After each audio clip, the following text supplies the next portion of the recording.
Olá, irmãos queridos, bem-vindos a mais uma partilha entre irmãos. Sejam bem-vindos à nossa comunidade Bom Pastor.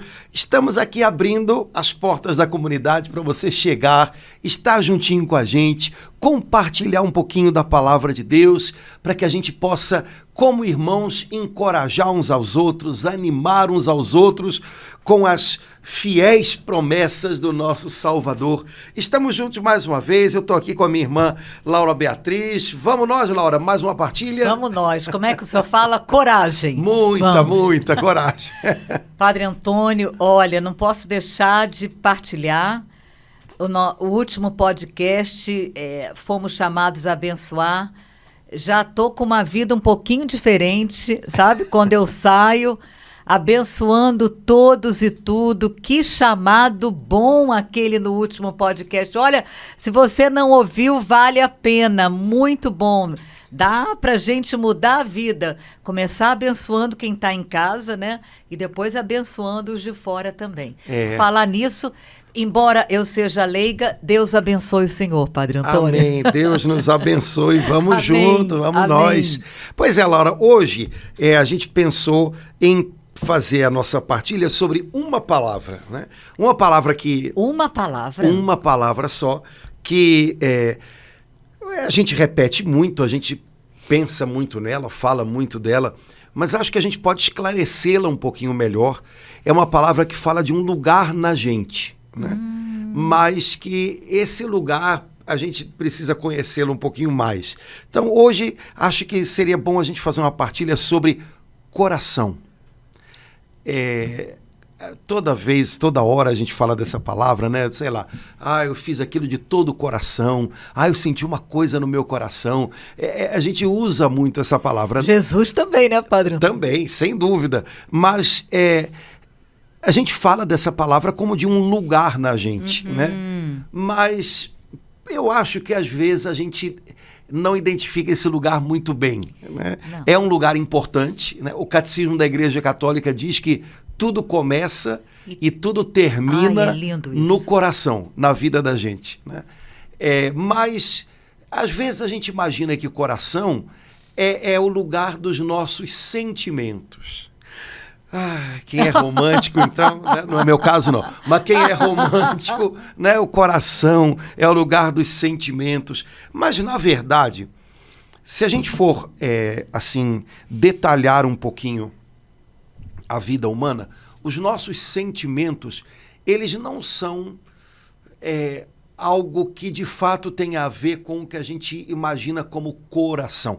Quando a gente fala de coração, a gente está falando de dentro, a gente está falando de íntimo, a gente está falando de centro. Sentimentos, eles são uma coisa mais superficial na gente. Nossos sentimentos normalmente têm a ver com as nossas reações, as nossas respostas àquilo que vem de fora. E normalmente são respostas, reações mais imediatas. Tanto é que sentimentos a gente não planeja, eles aparecem. E por isso, às vezes, nos surpreendem. Por outro lado, justamente porque não são coisas que a gente planeja, simplesmente vêm como uma reação, não deveriam nos espantar tanto. A grande questão é o que a gente faz com eles.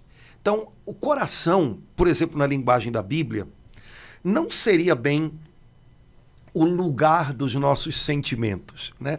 Nossos sentimentos são a parte talvez mais superficial da gente. O coração tem a ver com algo mais profundo, mais íntimo, vamos dizer assim, tem a ver com as nossas fontes, as nossas fontes interiores. Então, coração é algo que tem a ver com outras coisas em nós, né? Nós vivemos num tempo muito sentimentalista, ou seja, os sentimentos são um critério, às vezes, mais importante do que deviam para a gente. É claro que os nossos sentimentos também são importantes, mas a gente fala de sentimentalismo quando o sentimento se torna o critério mais importante. Vou dar um exemplo que tem a ver com religião. As pessoas não procuram um lugar onde elas encontrem a verdade, porque isso seria um critério o mais importante. elas buscam um lugar onde elas se sintam bem. Todo mundo já ouviu isso, né? Não, eu quero estar num lugar onde eu me sinta bem. Tudo bem, mas o que significa isso? Se eu me sinto bem, independente de estar buscando a verdade, independentemente do que aquilo que é feito ou falado naquele lugar tem de compromisso com a verdade, isso é sentimentalismo, porque o sentimento se tornou o critério mais importante. Quando devia ser de outra maneira, quer dizer, se eu quero construir, né, uma vida com Deus, se eu desejo caminhar numa vida com Deus, eu devo buscar um lugar onde eu seja ensinado com a verdade, mesmo quando ela me confronte, mesmo que naquele lugar eu tenha dificuldades, mas eu sei que aqui eu recebo a verdade. Então, é esse o critério mais importante, né? Então, sentimentalismo, que é um pouquinho uma característica do nosso tempo, significa só isso. É imaginar que o critério mais importante para as nossas decisões é o que eu estou sentindo, é o sentimento enquanto algo bem imediato. E a gente, hoje em dia, acha que tudo isso tem a ver com o coração, né? Quando na linguagem da Bíblia, coração fala de algo muito mais profundo, muito mais, que lida com coisas muito mais decisivas do que com isso tudo que a gente acabou de falar. Não sei se eu me fiz entender. Padre Antônio, foi muito bom esse esclarecimento, porque eu fecho os olhos assim e lembro, assim, pelo menos de uns 8 versículos do Antigo Testamento e do Novo que falam em coração. E aí, quer dizer, aí a gente lê o texto bíblico e com essa tendência de relacionar coração a sentimento, e o Senhor está acabando de explicar, não sei, porque eu não falo a língua em que o texto bíblico foi escrito, mas deve ter uma palavra, né, em grego, hebraico, para o senhor poder dizer isso, né, que é muito mais profundo do que o sentimento, que é algo que um dia a gente está de um jeito, e à tarde a gente está de outro, e à noite a gente está de outro. Então, assim, porque aí vai nos levar a ler o texto bíblico, onde fala coração, tantas, né? Jesus, quando você perdoar, perdoa de todo o coração, né? E tantos outros textos bíblicos em que ele fala coração, a gente estava com uma ideia errada. Perdoar de todo o coração, achando que era uma coisa sentimentalista, né? Exato. Repito, os sentimentos são uma parte da gente e uma parte importante, que deve ser levada em conta, mas não é o critério único e não deve ser o último. No coração, a gente junta esses vários critérios e toma decisões. Então, na linguagem da Bíblia, o coração é o lugar onde eu me decido por algo. Onde eu me decido. É o lugar onde eu começo um caminho, porque eu me decidi por aquela direção, né? Na Bíblia, sentimentos eles são identificados com outros órgãos do corpo. A gente identifica com os órgãos do corpo, a gente identifica o nosso pensamento com o cérebro, como se só o cérebro fosse... a gente não pensa só com o cérebro, né? Mas a gente identifica o cérebro com o pensamento, identifica o coração com o sentimento, que na linguagem da Bíblia não é. Na linguagem da Bíblia, o fígado tem mais a ver com os sentimentos, pelo motivo óbvio, né? Quando você está com um problema de fígado, quando alguma coisa não cai bem, né, você fica enjoado, você fica, né, e por aí vai, né?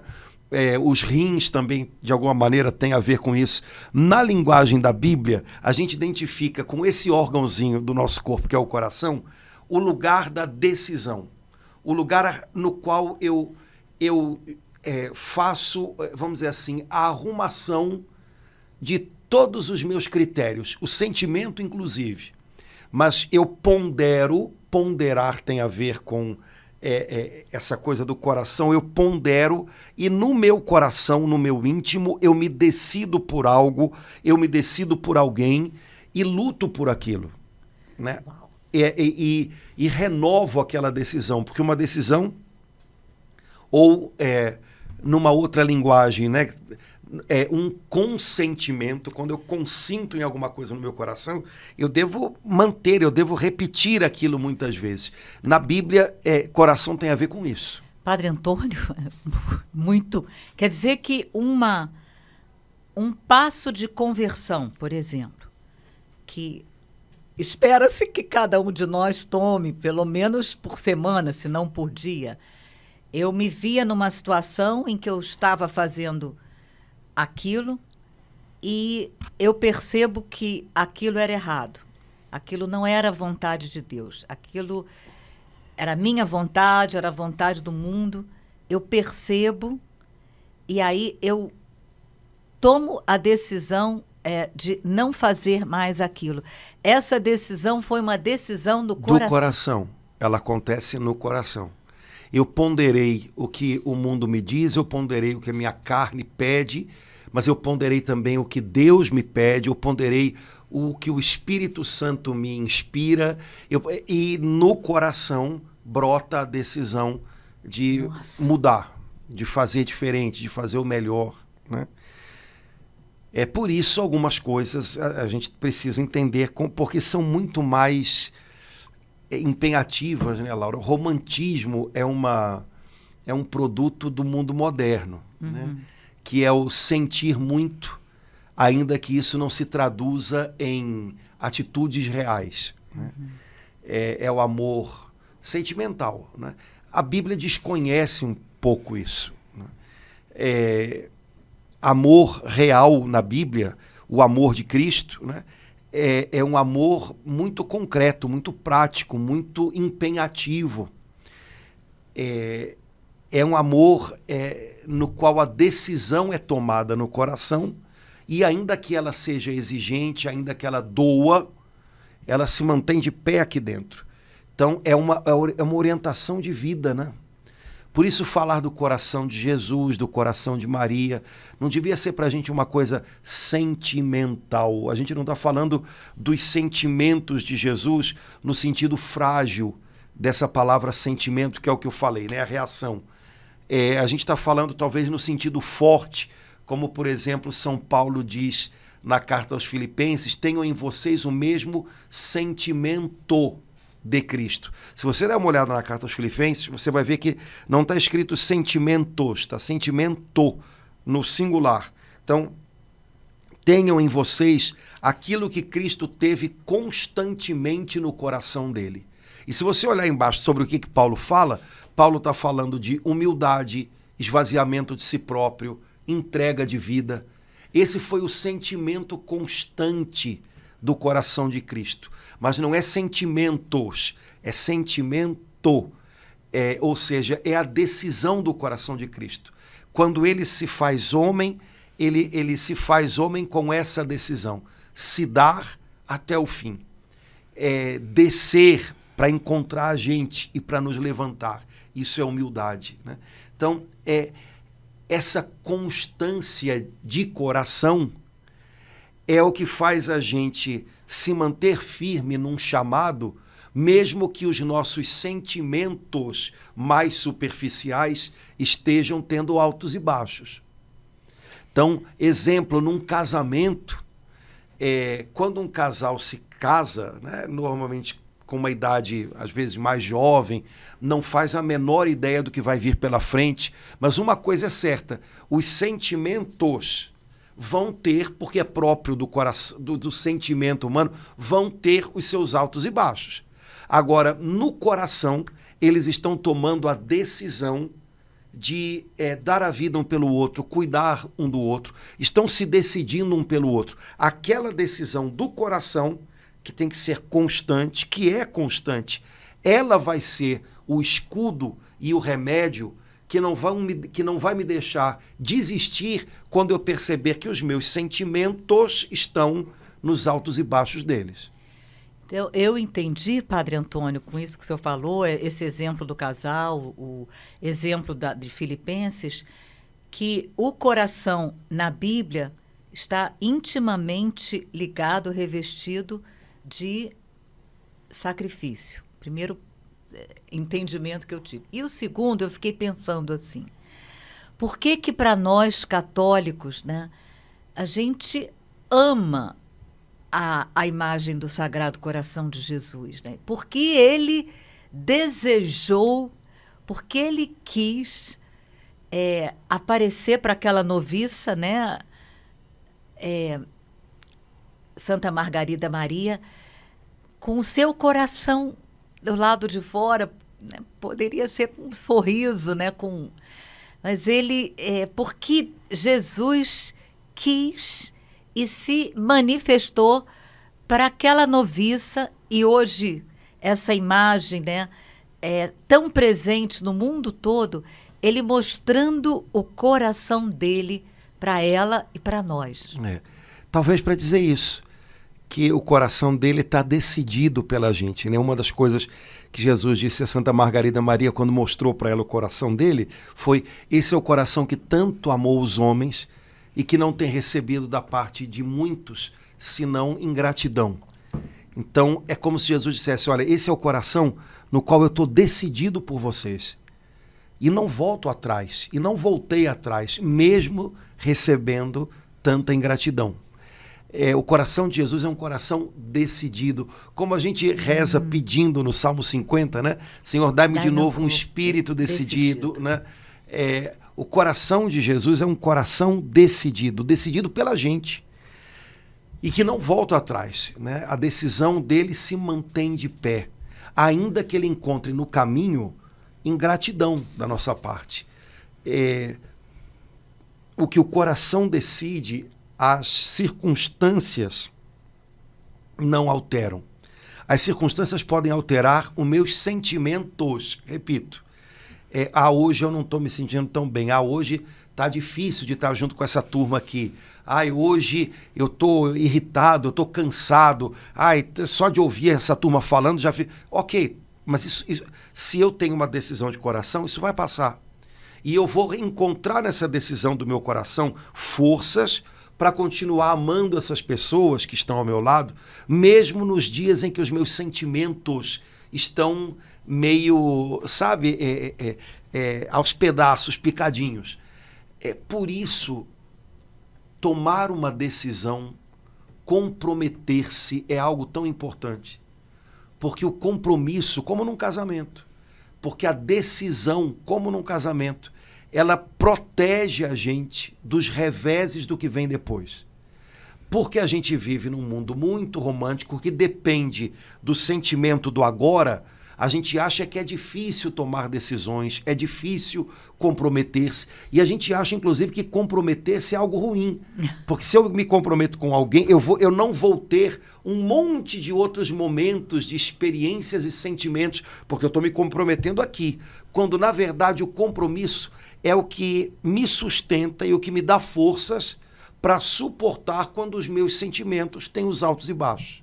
Isso serve para alguém no casamento, isso serve para um padre no ministério, isso serve para uma pessoa que trabalha num ambiente de trabalho onde às vezes é muito legal estar e onde outras vezes a vontade que dá é vontade de sair correndo, né? Mas eu tenho um propósito, eu tenho um compromisso, eu tenho uma decisão íntima, profunda, eu ponderei e no meu coração eu percebo que Deus me colocou aqui, Deus me deu tudo isso e eu não posso abrir mão do que Deus me confiou, sob pena de acabar abrindo mão de mim mesmo. Então eu vou guardar isso, eu vou manter o meu compromisso de pé, mesmo que os meus sentimentos hoje estejam numa baixa.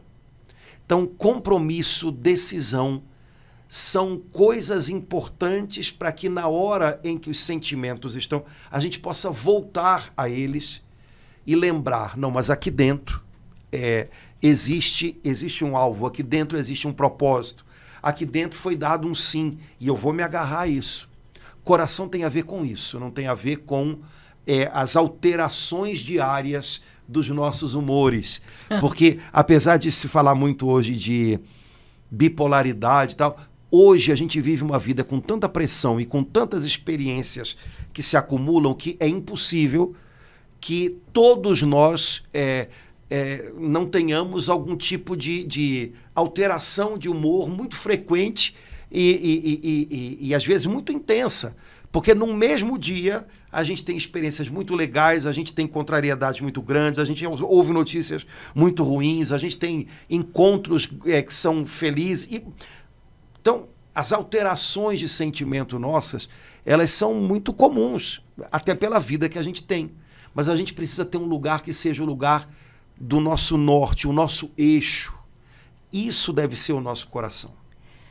Padre Antônio, isso me faz lembrar, é muito forte, porque na Bíblia o primeiro mandamento está, né, daquela forma: amarás o Senhor teu Deus com todo o teu coração, com toda a tua alma, com todo o entendimento. Por que o autor da Bíblia poderia parar em amarás o Senhor teu Deus? Mas amarás o Senhor teu Deus com todo o teu coração, com toda a tua alma, com todo o teu entendimento. Com isso que o senhor acabou de falar, a gente compreende um pouco mais, né? E que não é um amar sentimento, né? Mas é amar a Deus nos dias ruins. Decida-se por Deus. Decida-se por Deus. Laura, todo dia, em tudo que a gente faz, decidir o que está em jogo é a nossa decisão por Deus. Quando São Paulo diz que a gente deve combater o bom combate, é isso. É interessante porque ele fala bom, ele não fala é preciso que eu combata os bons combates. Não. Né? Um dia desse a gente cantou uma música e eu reparei que a gente cantou no plural. Eu falei, não é isso. É o bom combate. Qual é o bom combate no fundo? Em todos os combates da minha vida, existe um bom combate no qual eu devo me envolver, que é decidir-me por Deus em cada momento, em todas as coisas. Esse é o grande combate. Isso é uma decisão do coração. Que acontece aqui. Então, quando eu me decido por Deus, eu estou amando a Deus de todo o meu coração. Né? Quando eu amo a Deus com todo o meu entendimento, com todas as minhas forças, eu estou me envolvendo, eu estou me engajando com Deus. Hoje em dia a gente fala tanto da palavra engajamento, né? Até na internet, né? Essa palavra é uma palavra interessante, né? Mas muito mais importante do que me engajar numa publicação é me engajar com Deus. Né? Me engajar com uma publicação é fazer algum tipo de como é que a gente chama isso? Interação, né? Ali com aquela publicação e de alguma maneira me responsabilizar por ela. Ou reparti-la com mais alguém, é sinal de que eu concordei e que aquilo eu quero que seja conhecido por outras pessoas, ou então colocar uma crítica, se for o caso, sei lá o quê. Se dá tanto valor a isso, né? Engajamento. Sim, mas o quanto eu estou engajado com Deus hoje na minha vida? Né? O quanto eu estou engajado em decidir-me por Deus e manter essa decisão quando eu vou para o meu trabalho, quando eu vou para a minha faculdade. Né? Porque aí sim eu manifesto se estou amando a Deus de coração, né? Ou não, né? Só com o amor romântico. É claro que eu amo a Deus, eu amo a Deus muito. E quando eu estou na igreja eu canto, olha, eu choro. Tá bom, zero problema com isso. Pode chorar à vontade. Os nossos sentimentos também são importantes, zero dificuldade com sentimentos. Mas tem um algo mais aí, que é o lugar decisivo. Esse lugar decisivo é o que faz com que eu me mantenha fiel ao Senhor, também quando eu estou numa conversa na faculdade, também quando eu tenho ali uma situação no meu trabalho e por aí vai. Então, Padre Antônio, me conhecendo como Deus me conhece, conhecendo o coração de cada um dos seus filhos, que ele fez aquela promessa maravilhosa, né? Que de vez em quando a gente cai nesse lado, tirar-vos-ei do peito o coração de pedra e dar-vos-ei um novo coração e dentro dele derramarei o meu espírito. Com isso que o senhor explicou, dá para ver a gente bobamente, um dia passa o outro, a gente corre esse risco do nosso coração vá endurecendo e o Pai vem em nosso socorro e eu vou dar um novo coração. E dentro dele... Então, a gente, Padre Antônio, a gente, no mesmo dia, a gente pode correr esse risco de estar com o coração de pedra e... Mas isso tem que ter uma mudança, né? A Santa Helena Guerra, ela tem uma frase, eu não vou lembrar, a frase é boa, bem melhor do que eu vou lembrar agora, mas ela diz assim, que coisa, né? Há pessoas que não terminam de se decidir por Deus nunca. Uau, Padre Antônio. Ou Fica seja, em cima do muro? Exato, quer dizer, eu nunca me decido de fato por Deus, né? Porque não é uma questão de ficar em cima do muro, mas é que se há uma decisão no coração, ela tem que valer. Né, valer para todas as situações, né? Senão, sabe, Laura, senão as nossas inconstâncias, elas acabam, né, elas acabam sendo desculpa para tudo para a gente, né? Não, peraí, será que eu sou uma pessoa que não acaba de se decidir por Deus nunca? A gente vive num tempo em que inconstância é algo absolutamente compreensível. Por aquilo que eu disse, os nossos sentimentos são muito inconstantes. Por natureza já são. Hoje é tanto estímulo que a gente tem vindo de fora que é mais do que compreensível. Só que tem que haver algo dentro de nós que seja constante. Nossa decisão por Deus, né? Amar a Deus de todo o coração. Isso tem que ser constante. Ah, hoje eu estou me sentindo tão down, tão para baixo, tá? Mas, Senhor, decidido por Ti. Não depende de mim esse sentimento, não sei o que aconteceu, de repente eu estou com um problema hormonal, mas olha, eu estou passando isso contigo, Senhor. Não vou passar do meu jeito, tá? E aí, de repente, por essa decisão por Deus, eu consigo até superar alguns limitezinhos ali, entendeu? Aí amanhã eu tô super animado, correndo o risco até de ficar eufórico, mas, Senhor, eu vou viver essa alegria que eu tô sentindo contigo. E ela talvez, essa decisão por Deus, vai me livrar de, na euforia, fazer coisas que não são legais, entendeu? Então, a decisão por Deus tem que ser a nossa constância. Muitas coisas em nós são inconstantes. A decisão por Deus, que é o nosso coração, né, o que acontece no coração, isso deve ser a nossa constância. Vivemos num tempo em que as pessoas têm muita dificuldade a se decidir, a assumir compromissos. Né? Cada vez mais se fala de uma adolescência que está se esticando, né? Tem adolescente, jovens até 40 anos. Oi? Né? Adolescentes até os 28 anos, hein? Porque uma das características parece que está se tornando essa. É uma grande dificuldade de decidir-se. Não é só decidir se vai comprar um tênis dessa marca ou daquela, né? Mas é decidir, peraí, o que eu elejo? O que eu escolho? O que eu decido como o centro, como a ponderação, né? Como o rumo da minha vida? Muitas pessoas imaginam que tomar decisões, comprometer-se, é algo que vai limitá-las, quando, na verdade, uma boa decisão, um bom compromisso, dá asas para a gente, para que a gente avance. Né? Mas é algo exigente. Né? Porque quando eu me comprometo com algo, eu vou avançar naquilo, mas certamente eu vou perceber que é preciso que eu perdure na minha escolha. Né? Se eu toda hora estou escapulindo, vou dar um exemplo. Né? Eu acho que é um pouco indicativo disso.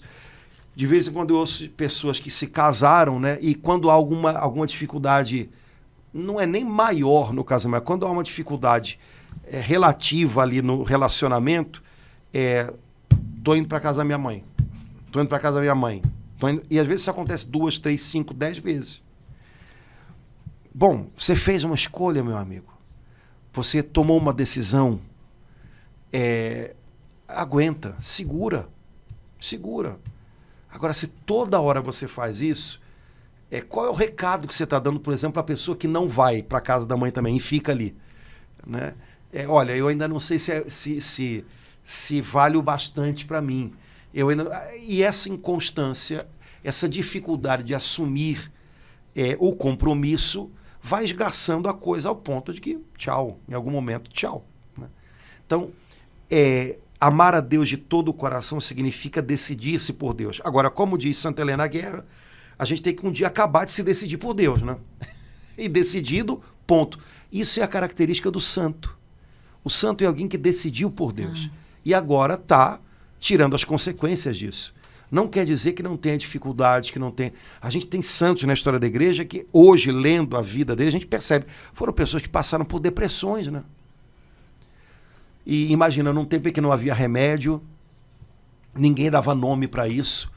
Hoje, no geral, a gente é mais compreensivo com isso, porque a gente sabe que é um problema orgânico, às vezes, e tal. Mas você imagina há 100 anos atrás, ninguém falava disso, e essas pessoas tinham que viver esse tipo de coisa, decididas por Deus. E olha o desafio. Estou lembrando aqui agora de uma... Não é santa, me parece que não há nem processo de canonização, mas acho que valia a pena, porque a Madre Francisca, que foi fundadora da Companhia da Virgem, que deu origem ao Mosteiro da Virgem, que é o mosteiro das Irmãs Beneditinas em Petrópolis, né? Ela morreu de uma enfermidade, eu não vou saber dizer o nome, que era como se fosse uma intoxicação do próprio organismo, uma troca ruim lá de coisas no sangue, e uma das características dessa doença é que ela gera um quadro depressivo absurdo. E essa mulher, decidida por Deus, viveu isso. Você imagina como às vezes devia ser escuro dentro dela, mas ela viveu isso com um espírito de fé e ainda muitas vezes animando as irmãs em volta. Mas um coração decidido, né? Eu fico imaginando num tempo em que não havia medicação para nada disso e o corpo pesa, né? Então, mas são pessoas decididas. Há uma decisão interior, eu vou ser fiel a ela. Eu fiz uma decisão no meu coração, eu fiz uma escolha no meu coração, eu vou voltar a ela. Por isso, certos momentos em que a gente volta às nossas escolhas são muito legais. É bom quando um casal comemora, por exemplo, o aniversário de casamento, né? Como a gente, no final do ano, na época do Natal, a gente tem a festa da Sagrada Família. Lá na paróquia, a gente sempre convida os casais a renovarem os votos do casamento. É bom fazer isso, não achando que é uma mágica, mas é uma chance de voltar, lembrar da minha decisão. A minha decisão continua de pé. Ela vai me ajudar a enfrentar os reveses da vida. Isso para um padre, quando faz aniversário de ordenação, os padres na quinta-feira santa de manhã vão à catedral para renovar as suas promessas. A igreja é sábia, né? Porque ela obriga os padres a fazerem isso toda quinta-feira de manhã. E numa semana toda? Né? Num dia todo especial. Então, são maneiras que a gente tem de renovar o sim da gente.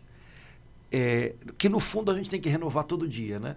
Mas que em algumas oportunidades a gente tem que aproveitar. Então, falar de coração na Bíblia é falar disso, esse empenho que vem do fundo, né, do íntimo da gente e pelo qual a gente a gente gasta a vida. Então, Padre Antônio, o coração é o lugar, não sei se eu posso falar o lugar, onde eu me decido por Deus a cada dia. É o lugar do meu sim a Deus cada dia. É o lugar do meu sim a Deus a cada dia. Esse é o coração bíblico. Sim. E aí, coração sincero e humilhado, Senhor, não despreze. Então eu posso estar com o meu coração contagiado, contaminado, com o peso desses reveses da vida, dessa inconstância na qual eu às vezes me acomodei. Sim. E vou me aproximar do Senhor dizendo, Senhor, eu hoje quero renovar minha decisão por Ti. Eu hoje quero Te amar de todo o meu coração. Eu não consigo. Eu sozinho não tenho forças. O meu coração se empedrou. Mas o Teu Espírito Santo, Ele pode me devolver um coração de carne. Por isso, vem Espírito Santo, seja a força da minha decisão. Né? Seja a força do meu sim a Deus nesse dia. Por isso é o Espírito Santo que renova corações, né? Porque ele é a força do alto para que a gente possa viver a nossa decisão por Deus. Sem a fortaleza do Espírito Santo, a inconstância arrasta a gente. Né? Porque a inconstância tem a ver com aquilo que me chama de fora. E o Espírito Santo é aquele que me firma a partir de dentro. E a gente vive num tempo em que a gente precisa muito de motivações interiores, porque as de fora às vezes faltam. Né? O mundo o tempo inteiro fala que não adianta, fala que Isso que eu acredito pode ser uma ilusão, fala que eu já estou errado mesmo, sei lá mais o quê, né? Então, é preciso motivação interna, é preciso que de dentro de mim venha algo que me mova a ser fiel. O Espírito Santo é a força que gera a fidelidade e a fortaleza do nosso sim. Sem ele, nada. Posso pedir algo para o senhor? Depende, vamos lá. Senti assim, Padre Antônio, de pedir ao senhor para concluir fazendo uma oração.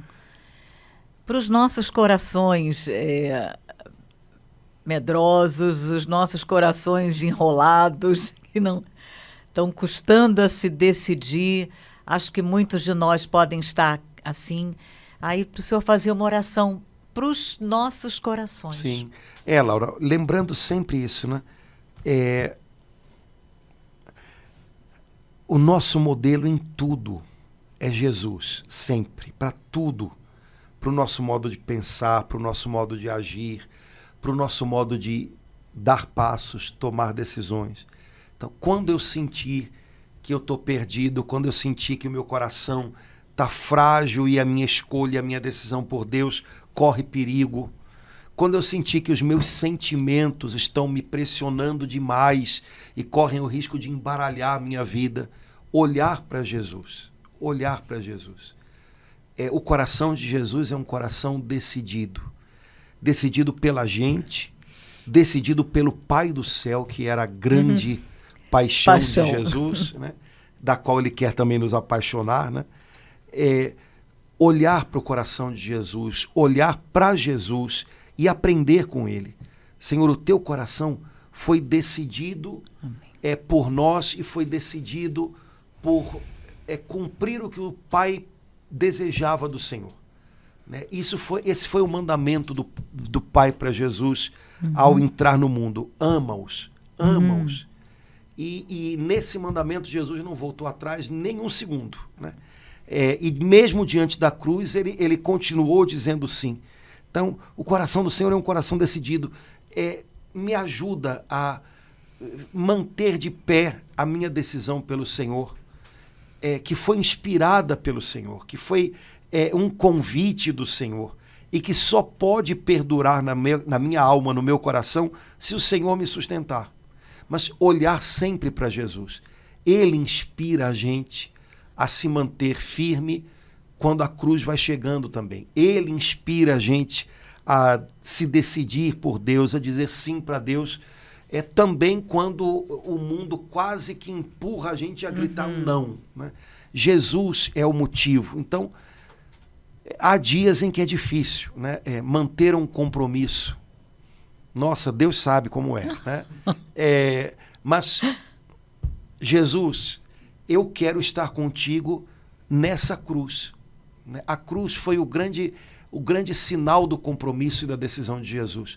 Então, Senhor, eu quero estar contigo nessa cruz do meu compromisso de hoje, né? Quando uma pessoa é tentada, às vezes no meio de uma crise no casamento, ela é tentada à traição, ao adultério, né? Tudo parece tão fácil. Senhor, meu casamento está passando por uma crise, meu casamento está num momento difícil, mas se essa é a minha cruz, se hoje isso representa a minha decisão, a minha escolha por Deus, eu quero estar nessa cruz contigo. Me ajuda a vencer essa cruz continuando a dizer sim.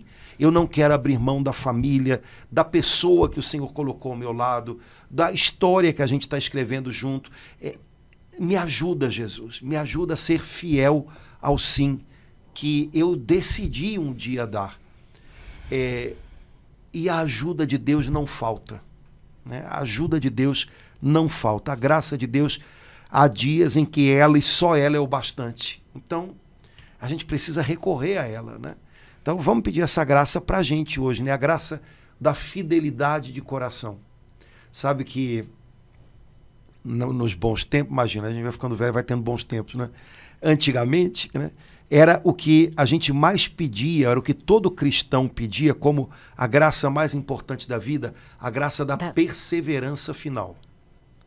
Havia orações para isso, havia... quando a gente chama São José de padroeiro da boa morte, né, porque, na verdade, se pede pela intercessão de São José que a gente tenha perseverança até o fim, né? Que a gente mantenha o nosso sim para Deus até o fim, que a gente confie e creia nele até o fim, né? Hoje em dia a gente pede tanta coisa, né? E às vezes coisas que a gente nem precisa, porque a gente identifica os nossos caprichos com as nossas necessidades.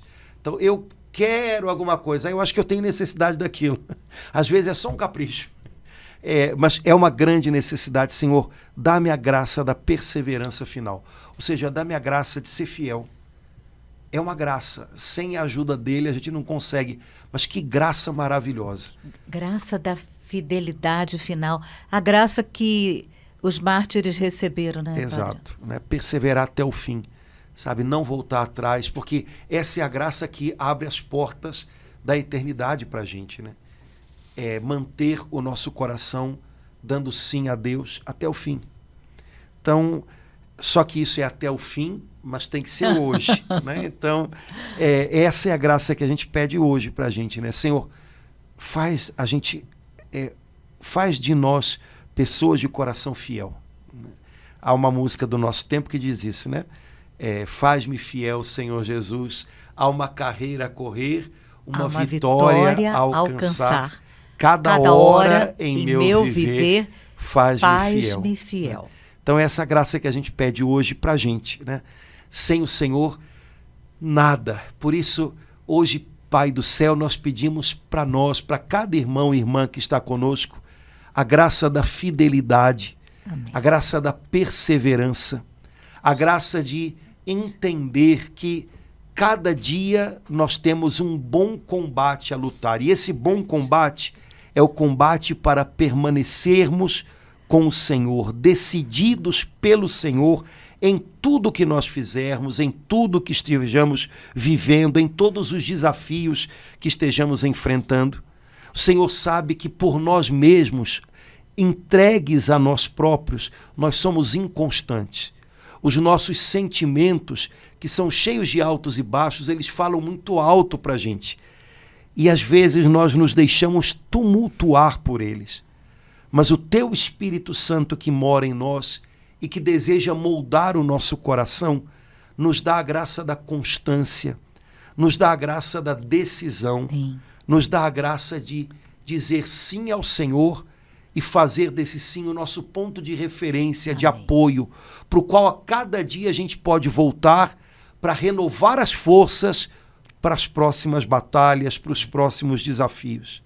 Hoje, Senhor, nós te pedimos, dá-nos um coração firme, um coração encharcado do seu Espírito Santo, um coração decidido como o coração do teu Filho Jesus, decidido por nós até a cruz, decidido pela vontade do Senhor até a cruz.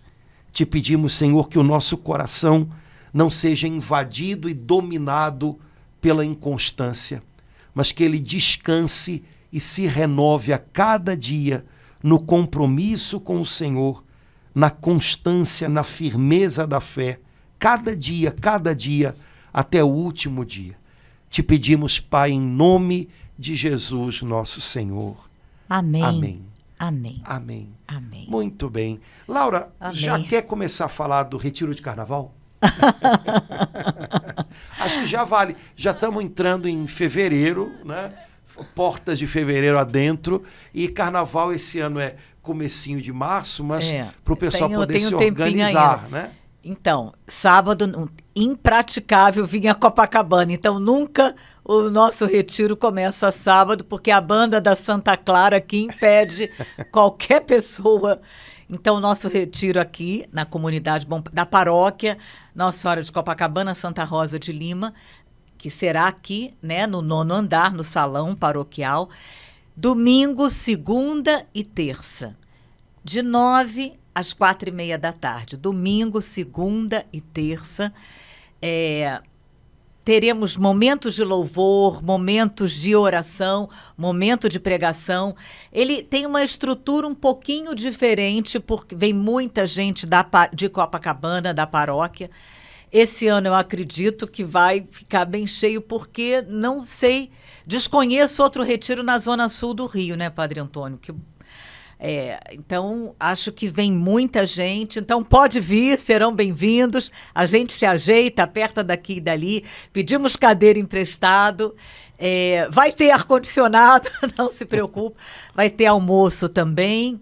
O valor que os meninos estipularam de R$30, tem almoço aqui. E também vai ter a cantina. Então, você pode vir, será bem-vindo. Domingo, segunda e terça de carnaval. E vai ter o Retiro Rio de Água Viva em Deodoro, né, Padre Antônio? Exatamente, lá em Deodoro, a renovação da Arquidiocese do Rio, também domingo, segunda e terça-feira, na Arena da Juventude. Eu acho que é isso, mas é isso sim. Arena da Juventude. O nome é bonito, Arena da Juventude em Deodoro. Vai ter também o Rio de Água Viva. Então, oportunidade da gente ir no carnaval, tá um pouquinho mais com o Senhor. Um na Zona Sul, o outro na Zona Norte. Para aproveitar, para estar um pouquinho mais com o Senhor e, de repente, abastecer o coração para os próximos tempos aí, pelo menos para o próximo mês. Amém, né? Amém, né? Para começar bem a quaresma. Exatamente, vamos nós. Laura, tamo junto, coragem, vamos em frente. Coragem, irmãos Padre queridos, Antônio. Tomara que a gente tenha conseguido compartilhar algo legal que possa ajudar a gente a aprumar um pouquinho, né, a nossa vida, o nosso interior, para tanta coisa boa que o Pai do Céu sonhou para a gente. Vamos juntos, vamos em frente, na Amém. Força do Espírito Santo. Na força do Espírito Santo. Até logo, gente. Tchau, tchau. Tchau, irmãos.